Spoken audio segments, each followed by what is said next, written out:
Well, two major crime developments are in focus today. Alleged underworld figure, as we've earlier said, Vusimuzi Cat Matlala, has been transferred to a maximum security prison in Kokstad. In a separate case, proceedings against 5 suspects accused of killing 9 people in a shooting at the KwaNoxolo tavern in Bekkersdal have been postponed to the 5th of January, with the court ordering that the identities of the accused not be released until an identity parade has been finalised. Well, joining us to unpack these developments is Professor Nirmala Gopal, Professor in Criminology and Forensic Studies. Prof, a very good afternoon to you. So let's talk then about what's before us. I mean, 2025 has seen the most horrific crimes involving mass shootings, where in some incidents up to 12 people were killed. I mean, what do these crimes from Bekkersdal, Soulsville, Cape Flats tell us about just the state of violence and organized crime in South Africa right now? Good afternoon, Nachi, and good afternoon to your viewers. Of course, it continues to tell us that violent crimes are really high in South Africa. And it seems as though with these recent incidences that there's no sight of it decreasing or being reduced. And I think, again, as I've already, many times said this, that it worries us because it means that we don't seem to be very safe, or as safe as we'd like to be in the country. Absolutely. And then, Prof, what can we make then about Matlala's transfer? He's now been transferred to Ebongweni in Kokstad. What does that suggest about perhaps even a heightened security concerns? I mean, what typically, in your view, prompts such a move? So, of course, there are various factors that would prompt such a move. And, of course, I believe that the Department of Correctional Services would have done a particular assessment. But among the factors that would motivate this kind of transfer would be, for example, his ability or the proximity to an escape route, for example. Is he a flight risk? So transferring him to a Supermax facility, does that mean it reduces his chance of escaping, for one? Does it reduce his chances of influencing important witnesses? Does it reduce his chances of influencing inmates, other inmates in and around the facility? Because one would understand that in a Supermax correctional service center, that some of the liberties that you would have in a maximum security prison would now be taken away from him. When we look at risks, particularly in correctional facilities, I mean, to what extent do prisons remain vulnerable to criminal networks, maybe also continuing to operate from behind bars? And would that relocation of inmates, even if, we're not talking about Matlala as we are in this instance, but would that relocation signal that the state is acknowledging those risks? Of course, I think definitely this kind of move, and like you say, generically as well, would indicate that the state is acknowledging these risks. And I think whether it's Matlala or any other prisoner in this awaiting trial, etc., it would definitely also suggest that their influence will now be reduced, because prisons are spaces where it's so easy to network. And given high-profile,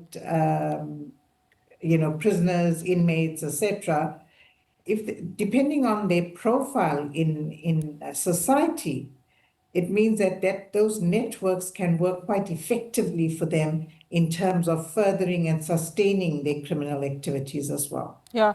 When we look at Matlala specifically, and just the fact that he has featured very prominently, of course, in the Madlanga Commission of Inquiry, and his bail has also been denied several times. When we look at the commission itself, I mean, how significant are inquiries such as the one that we're seeing, significant are they in disrupting criminality, entrenched criminality for that matter? And do they meaningfully translate into what we would hope reform, or do they often just stop at exposure? Yeah, I think that's a very interesting question. So what I believe is that there are tiers of criminality, and there are tiers of criminals as well. So in some instances it might serve to disrupt those networks, disrupt some forms of criminality, depending, of course, also on the profile of the criminals, the psychosocial profile of the criminals as well. But I think certainly what everybody is hoping for in terms of this commission is for us to expose criminality, whether it's criminality amongst the criminals themselves or criminality that has usurped in some ways our criminal justice system. One is at this point in time hoping that the recommendations and the results of the commission will actually feed back into bringing down, reducing criminality and corruption at all levels. Yeah, and Prof, as we end our conversation, I just want to go back to just some of the arrests that we've been seeing, particularly linked to the mass shootings that we've been seeing across the country. I mean, the country continues to struggle with illegal firearms. That's the thread that we're seeing across all of these crimes.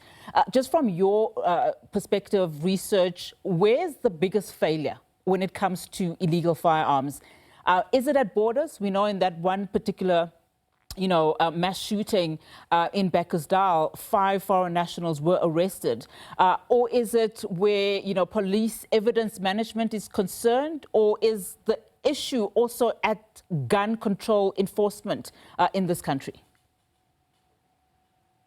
So, Nati, I think, it's a variety of factors. And I think it's equally critical that we diagnose the problem accurately. Yeah.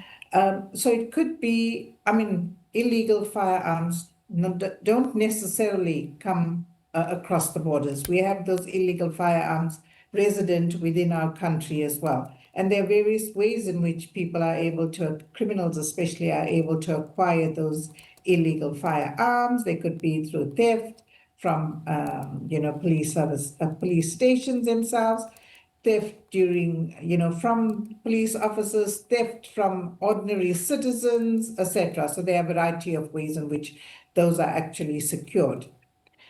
In addition to that, I think, something that I thought about, and I think at this point in time, we have an amendment to the Firearms Control Act.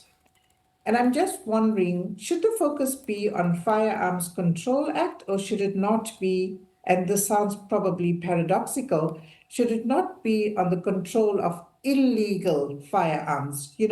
Bring that into our faces, put that in the headlines rather than as a footnote, because it's not legal firearms that we're necessarily struggling with, it's the illegal nature and the illegal and illicit use of illegal firearms, I think, is what our country is currently struggling with. Yeah, and in addition to that, can we realistically talk about reducing violent crime without a fundamental overhaul of how firearms are also, tracked, located, maybe even at the process where they are seized and destroyed?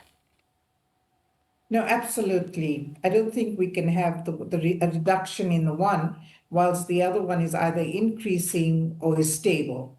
And what we have noted, and I think research has shown through crime statistics, is that one of the most frequently used weapon is a gun. And of course, because of the nature of how quickly it can happen, et cetera, et cetera. And of course, the fact that there's distance between the perpetrator and the victim versus, for example, using a knife. So definitely effective management in firearm control or illegal firearm control is equally, if not more critical to reducing violent crime in our country. And Prof, I know I said I was, closing, but perhaps let's close with this. When you look at just the scale of violent crime and how sophisticated the criminal networks are and are becoming, what worries you the most? So I think what worries me the most is the fact that we've normalized, whether it's in communities, amongst the criminal justice system, etc., we've normalized violent crime. And I think through normalizing violent crime, we have developed some type of apathy And we say it's acceptable. We don't, in some communities, we're not prepared to hand over criminals or allow, provide the kind of information that the criminal justice system requires in order to apprehend them. So just the normalization of violent crime in South Africa for me is a huge concern. We need to change that attitude. We need to start allowing people to believe and realize that it is not normal. We need to start living happy, healthy lives in South Africa. Absolutely, and I would most certainly think that the communities, particularly in the last 3 months that have been affected the most, would definitely agree with you on that, Prof. But thank you so much for your time.